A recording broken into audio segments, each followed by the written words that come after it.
પંચમહાલ જિલ્લાના ઘોગંબા તાલુકાના સનિયાળા ગામે પરંપરાગત રીતે દર વર્ષે યોજાતો મેળો આ વર્ષે પણ ભવ્ય રીતે યોજાયો હતો. આ મેળો છેલ્લા ઘણા વર્ષોથી પરંપરાગત મુજબ યોજાતો આવ્યો છે અને આસપાસના વિસ્તારોમાં ખાસ આકર્ષણનું કેન્દ્ર બન્યો છે.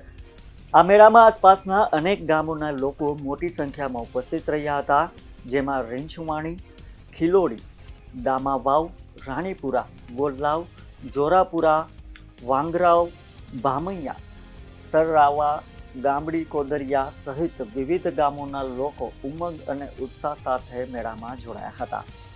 આ મેળા દરમિયાન લોકોએ પરંપરાગત રીત રિવાજો મુજબ ઉજવણી કરી હતી, તેમજ ગામોમાં ભાઈચારો અને એકતાનો સુંદર સંદેશ જોવા મળ્યો હતો.